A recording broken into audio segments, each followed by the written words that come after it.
pieteikusies Lijāna Langa.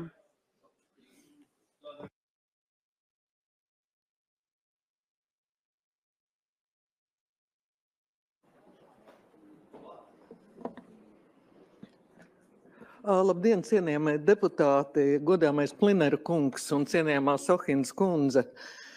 Es noklausījos jūs teikto un no savas puses vēlos papildināt to vēstures ainu, kuru jūs mums šeit uzzīmējāt, un ievies dažus precizējumus, jo to pieprasa elementārs patiesības tāds kritērijs.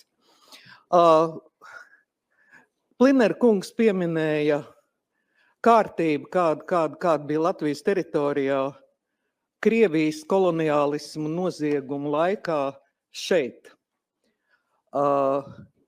Aktīvā nacionālisma attīstības fāzē 19. gadsimta beigās Krievijas impērija aizliedza izglītību latviešu valodā mūsu teritorijā, aizliedza latviešiem savā zemē sarunāties latviešu valodā skolās, un ja to darīja, tad pēdiņās apdāvināja ar soda medaļām un kauna dēļiem. Ja tas ir fiksēts, tas ir vēstures fakts. Pēc tam Plinera kungs minēja mazākumu tautību politiku, nodibinoties Latvijas valstī. Latvijas valsts bija ārkārtīgi draudzīga mazākumu tautībām. Krievi Latvijā bija apmēram 8%, un lielākā daļa krievu, kā arī citu mazākumu tautības pārstāvi, atbalstīja topošo jauno latviešu nāciju mūsu centienos nodibināt valsti ar mērķi saglabāt latviešu nāciju, latviešu valodu, latviešu kultūru. Uz tādiem noteikumiem bija vienošanās ar mazākumu tautībām.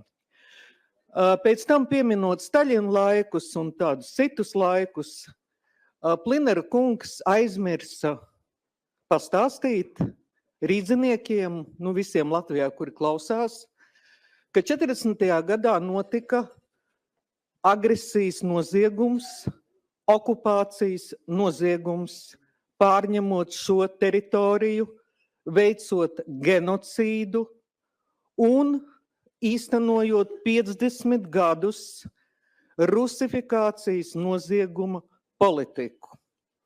Tās nav manas fantāzijas. To pierāda zinātniski pētījumi gan Jānim Riekstiņam, gan Vinetai Skuiņai, ar kuriem tikko iznākusi viņai grāmata par latviešu diskrimināciju savā zemē, savā valstī. Un es iesaku Plinera kungam neignorēt šos vēstures faktus, šos zinātniskos pētījumus un ar tiem iepazīties. Attiecībā uz mazākumu tautību tiesībām Latvijā es vēlētos atgādināt, ka Latvijas teritorijā notika pārtautošanas un rusifikācijas noziegums, un etniskais sastāvs tika mainīts no 8% uz 38%, un lielākajās pilsētās mēs bijām reāli apdraudēti, jo Rīgā 89. gadā latvieši bija palicis vien 52%. Tas ir genocīda pārtautošanas rezultātā. Nevienā pasaules valstī bijušie okupanti un kolonisti netiek uzskatīti par mazākumu tautību.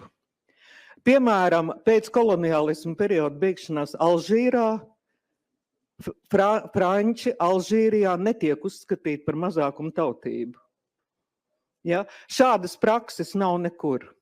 Sohins kundzei es vēlētos atgādināt, ka saistībā ar izglītības jautājumu ir Satversmes tiesas nolēmums, kurā ir skaidri definēts, ka krievu valoda, latviešu valodā, Latvijā, krievu valodai piemīt pašpietiekamība. Viņa nav apdraudēta, viņa rada divvalodīgu vidi, kas valstnācijai mums traucē katru dienu normāli dzīvot savā valstī. Līdz ar to nekādā veidā Krievi pēc 40. gada un krievu valodas pašpietiekamība nevar radīt mazākuma tautības statusu tieši krievu valodai un krieviem Latvijā. Paldies! Paldies!